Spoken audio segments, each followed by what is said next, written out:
Oi, pessoal! Essa semana o nosso vídeo é de revisão semestral. Então, eu vou falar dos conteúdos mais relevantes que a gente teve no primeiro e no segundo bimestre. Na verdade, eu vou acabar falando quase de todos, né? Porque todos são muito relevantes. Mas eu vou dar uma pinceladinha em cada um deles para a gente ter uma noção do que vai cair no exame semestral, ou para aqueles que não ficaram de exame, mas também estão assistindo o vídeo, terem uma noção do geral, em geral, o que a gente fez nesse semestre, tá? Como todo mundo já sabe, foi um semestre bem diferente para mim e para vocês, né? Para os professores e para os alunos também.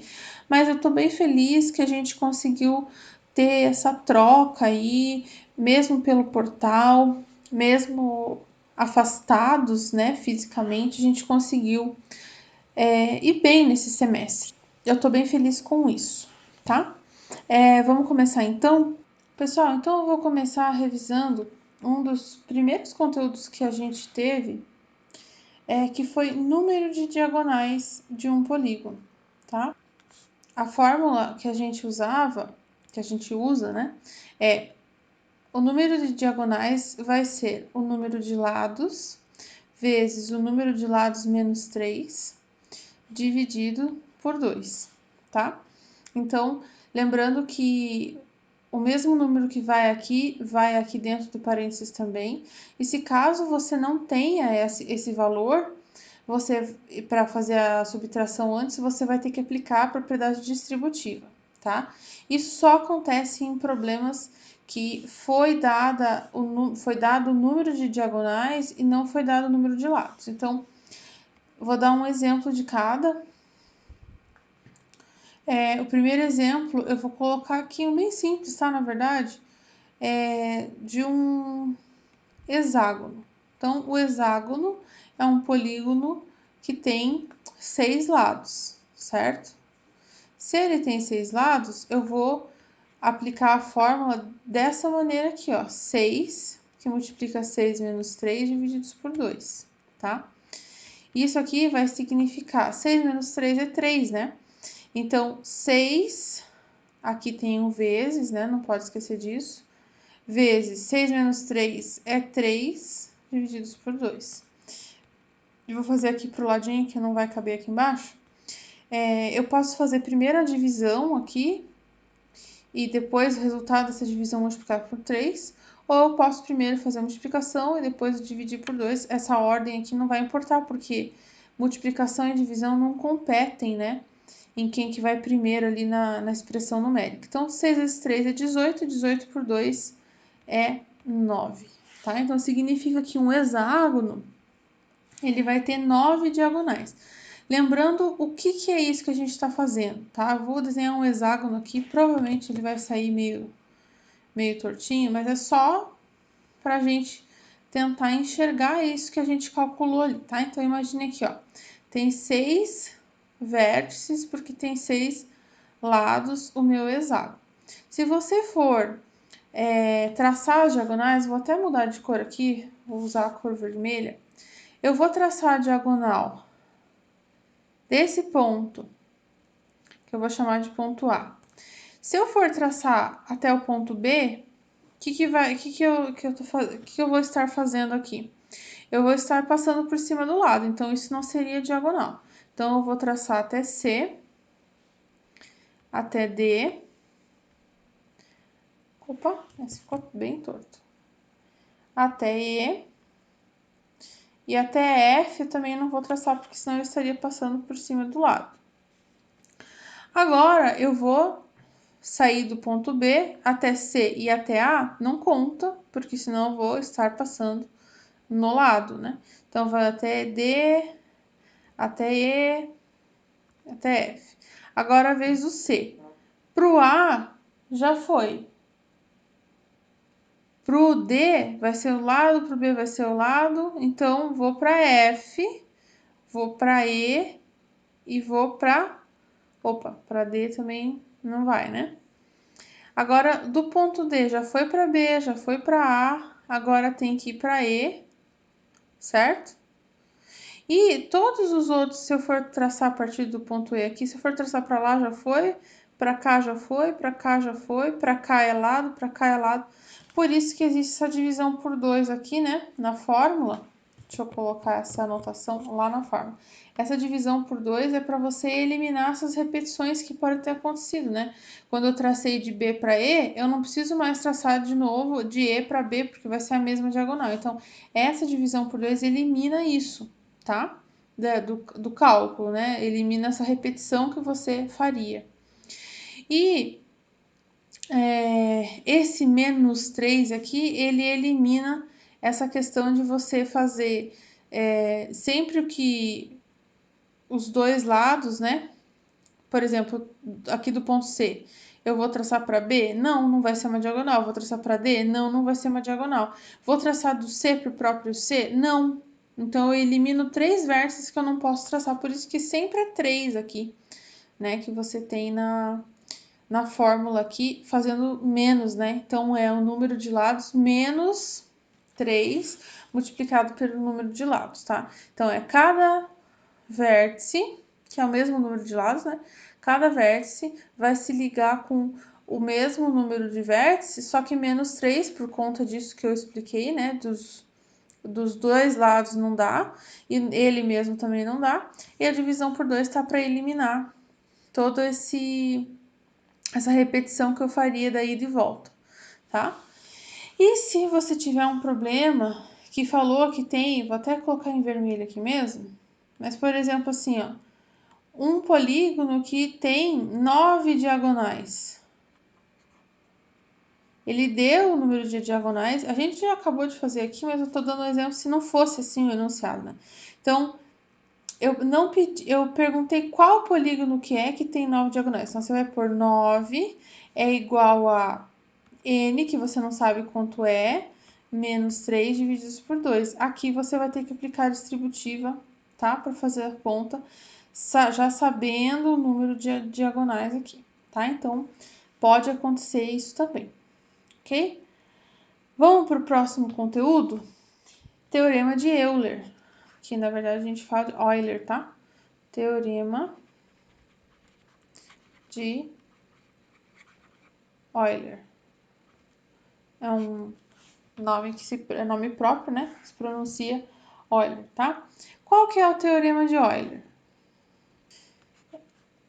Número de vértices menos número de arestas mais o número de faces vai sempre ter que dar 2, tá?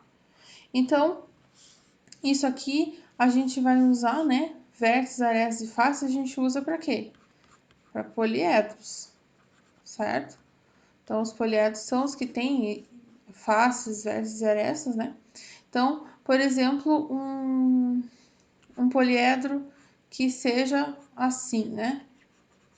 Aqui tá a face da frente dele, e aí a face de cima, a face lateral aqui, e ainda a gente não pode esquecer, né?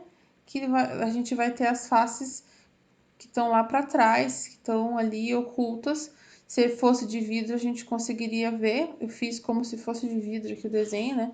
Então, eu vou ter essa face lateral, a face lá de trás seria o fundo, a face aqui da frente, o chão e o teto, né? Então, eu tenho 6 faces, né? E quantos vértices eu vou ter? Eu vou ter 1, 2, 3, 4, 5, 6, 7, 8. Então, eu vou ter 8 vértices, tá? E o número de arestas, 1, 2, 3, 4, 5, 6, que não tá aparecendo, tá lá para trás, 7, 8, 9, 10, 11 e teve alguma que eu não risquei. Bom, ótimo que aconteceu isso, porque eu vou colocar aqui X arestas. Não consegui contar, ficou complicado ali no desenho, então eu vou usar o teorema de Euler, que diz que se eu tenho 8 vértices, que eu consegui contar ali, 6 não, né? Aqui eu chamei de X, né? Eu não consegui contar. E aqui sim, 6 faces. Isso aqui vai ter que dar 2, certo? Então, como que eu vou fazer esse cálculo? Isolando o x aqui, tá? Então, eu vou deixar esse 8 aqui, somado com 6 já. Esse 6 também vai ficar desse mesmo lado aqui da igualdade. Esse 2 aqui vai chegar negativo e esse x vai para lá positivo. Então, só para vocês não se confundirem, era positivo aqui, passou negativo para cá. Opa, ficou muito grosso, parece até um sinal de igual. Ficou negativo. E, mudando de cor aqui, esse x aqui era negativo, passou para cá positivo, certo? Então, 8 mais 6, 14. E menos 2, vou fazer a conta aqui embaixo já 12, certo? E isso aqui, x. Então, sim, né? Se você for ver, eu tenho... Vou mudar de cor de novo. Eu tenho 4... Opa, não mudou a cor. Uma cor bem clarinha. Eu tenho 4 arestas aqui, ó, em cima. E 4 embaixo de novo. E tenho 4 aqui, que seriam das paredes, vamos dizer assim, né? Então, eu tenho 4 em cima, 4 embaixo, 4 nas laterais, 3 vezes 4 seria 12 mesmo, aquela hora que eu contei que eu me confundi, tá? Então, seriam 12, que eu acho, inclusive, aqui o mesmo resultado pela fórmula. Ah, professora, você se confundiu. É por isso que existe a fórmula que o Euler conseguiu escrever e comprovar que ela sempre funciona. Por isso que existe a fórmula. Porque se a gente tiver um poliedro de 29 faces, não sei quantas arestas e assim por diante, você vai ficar contando? Não, você tem ali o teorema para te ajudar a ser mais rápido nisso aí. Professora, por que eu vou usar esse tipo de coisa na minha vida? Primeiro, para treinar seu cérebro, né? Esse tipo de raciocínio treina o seu cérebro na parte lógica, de raciocínio lógico, na parte de você pensar em solução mesmo, tendo alguns dados, você pensar qual é a solução mediante uma regra. Tudo isso é muito importante para o teu cérebro ficar treinado, tá? Eu sempre falo isso em sala de aula e eu não canso de dizer que assim como a gente vai para academia ou faz algum exercício físico para treinar os músculos, para você ficar forte, às vezes no sentido até de você ter um condicionamento físico melhor, né? Poder dar uma corridinha ali quando tá com pressa sem ficar ofegante demais, sem ficar cansado demais. A gente faz isso com o corpo da gente, a gente tem que fazer isso com o cérebro também. E é para isso que esse tipo de conteúdo tá no currículo escolar, tá? Ninguém vai estar ali no mercado e vai precisar calcular o número de faces de um poliedro ali rápido na hora de pagar a conta ou numa situação do dia a dia. Mas esse tipo de raciocínio treina o cérebro da gente para outras coisas que sim a gente precisa no dia a dia. Então tá aí o teorema de Euler mais o exemplo ali que eu dei para vocês, tá? Qualquer dúvida, volta lá no vídeo do bimestre que a gente falava só sobre esse assunto aqui, tá? Próximo conteúdo, eu já vou falar de 2 conteúdos de uma vez só, porque é bem importante você comparar os conteúdos, tá? Alguns conteúdos, gente, eu não vou dar exemplo, porque senão esse vídeo vai ficar muito longo, mas você pode, como eu falei, você pode voltar lá e ver os exemplos que eu dei na aula que era só desse conteúdo. Mediana e bissetriz, tá? São 2 conteúdos diferentes, são 2 assuntos diferentes, 2 coisas diferentes, mas, opa, essa divisão ficou ótima, né? Não melhorou muito, mas tudo bem. Mediana é quando você tem um triângulo e nesse triângulo você sai lá do ponto mais alto. Aliás, né? Se você fizesse nesse ponto aqui ou nesse ponto aqui, também não teria problema, tá? Mas a gente vai falar de uma só, tá? O triângulo pode ter 3 medianas, mas a gente vai falar de uma só. Então, você tem um triângulo lá, tá? Um triângulo não tão torto quanto esse, né? E você vai sair de um vértice e vai chegar até o ponto médio do lado oposto. Então, vamos dizer que aqui era o lado AB e M é o ponto médio, tá? Esta parte aqui, a medida dessa parte e a medida dessa parte vão ser iguais. Então, eu vou chamar essa medida de x, essa aqui de y, x é igual a y. Por quê? Porque a mediana divide ao meio o lado oposto ao vértice da onde ela saiu, tá? Poderia ter pego o mesmo triângulo aqui, ó, AB, só que eu vou traçar com a mediana aqui. Então, vai chegar no ponto médio do CB, certo? Então, aqui, ó, essa medida seria igual a essa. E poderia fazer a mesma coisa aqui, saindo de B e chegando no ponto médio lá do outro, mas não vou fazer, porque não é necessário, né? Vou até apagar aqui. Não vou apagar completamente, que eu deixei a... Vou deixar só mais fraco aqui, assim, tá? Peguei a borracha errada aqui. Mas só para você ter noção do que eu tô falando, se tiver muita dificuldade, volta lá na aula que eu falei disso, tá lá no canal, aqui no canal, né? E vê lá de novo, tá? Mas é isso que é mediana. E aí é justamente você igualar essas duas coisas aqui. Aqui pode ter x mais 2 divididos por 90. E aqui pode ter 51 menos 72, né? Qualquer coisa, você vai igualar essas duas coisas. É esse o pulo do gato para resolver esse tipo de problema. E bissetriz não é tão diferente o cálculo, mas a ideia é, porque a bissetriz ela divide o ângulo no meio. Então, a medida que tem aqui e a medida que tem aqui, vamos dizer, x é igual a z. Por quê? Porque eu vou chamar essa reta aqui de R, se R é bissetriz, né? Se R for bissetriz, isso vai acontecer. Você vai ter o ângulo dividido no meio, ou seja, uma metade vai ser igual ao outro. E também é o pulo do gato para você resolver esse tipo de problema. Igualar ali a medida dos ângulos, tá? Trapézio isósceles. Então, assim... Opa! Isósceles. O que é um trapézio?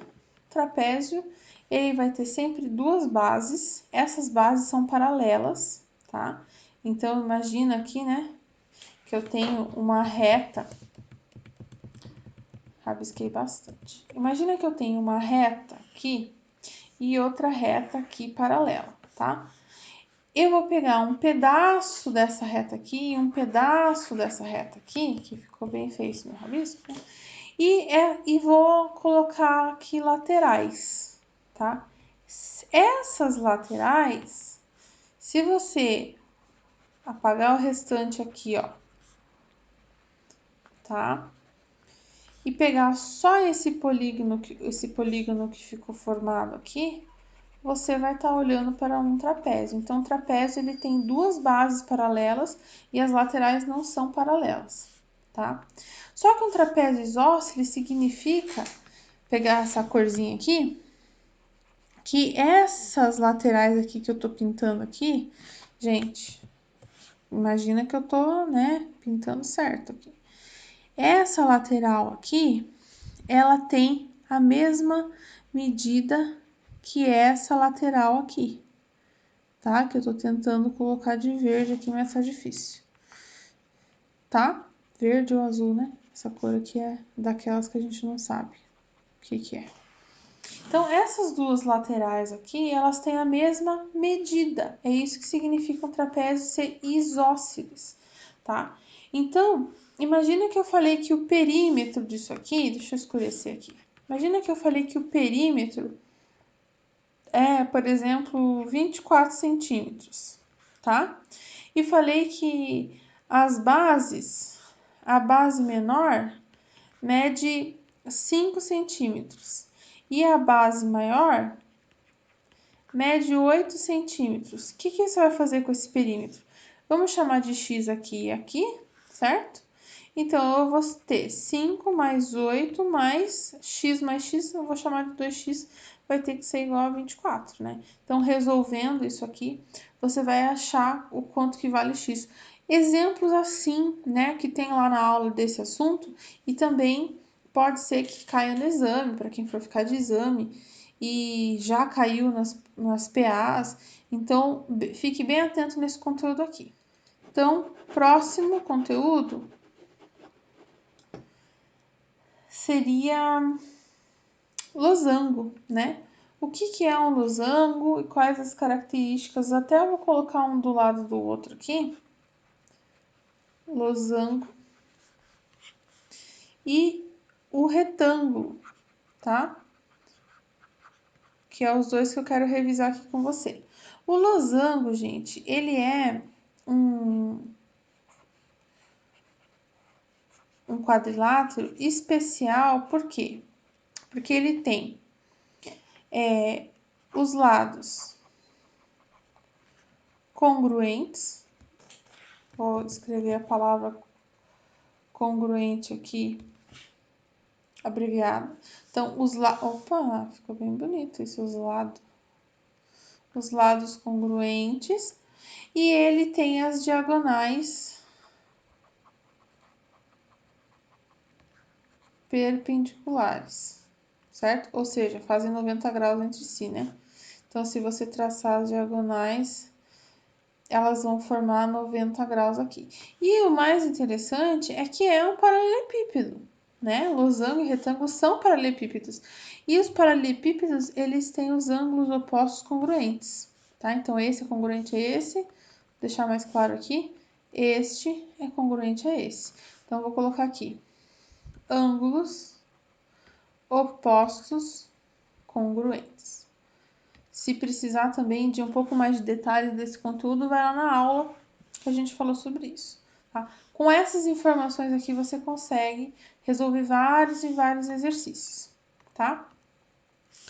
E o retângulo, a característica dele é que ele tem os 4 ângulos retos, obviamente, é isso que dá nome para ele, certo? E que se você, por exemplo, traçar a diagonal assim, ó, vou mudar de cor aqui para você ver. Esse ângulo, nossa, mudou de cor, ficou bem escuro, nem dá para ver. Esse ângulo e esse ângulo, eles são iguais. Iguais não, congruentes, né? Se fala o certo é falar congruentes. E esse ângulo aqui e esse ângulo aqui também são congruentes. Então, com essa informação, você também consegue fazer várias coisas. Vou colocar aqui então para vocês. Tem os 4 ângulos retos, tá? E as diagonais se cruzam no ponto médio, tá? Se eu traçar, por exemplo, aqui a outra diagonal, se eu traçar direito, né? Até mudar de cor aqui. Se eu traçar aqui a outra diagonal, não sei se eu vou conseguir, gente, que tá bem difícil. Elas vão se cruzar bem aqui no ponto médio, tá? Vamos para o próximo conteúdo, que com essas informações vocês já conseguem fazer bastante exercícios, tá? Queria falar para vocês também sobre, bom, até já falei, né, sobre isso, perímetro, e já falar sobre valor numérico também. Então, vamos dizer que você tem um triângulo, poderia ter pego outra coisa, tá? Um triângulo, quadrado, quadrilátero, qualquer polígono de vários lados, de quantos lados você quiser, e eu quero achar o perímetro. Então, aqui é x, aqui é 2x, aqui é x mais 1, tá? E eu tô dizendo, o enunciado, por exemplo, disse que o perímetro disso aqui é 25 centímetros, tá? Então, o que que você vai fazer nesse caso aqui?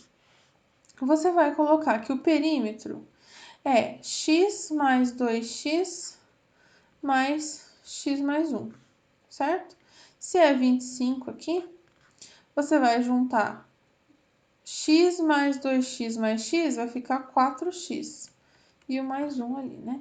Então, vai ficar 25 menos 1, passou com o sinal trocado para cá, igual a 4x, 24 igual a 4x, 24 por 4 igual a x, 24 por 4 é 6. Então, você achou que x é igual a 6, certo?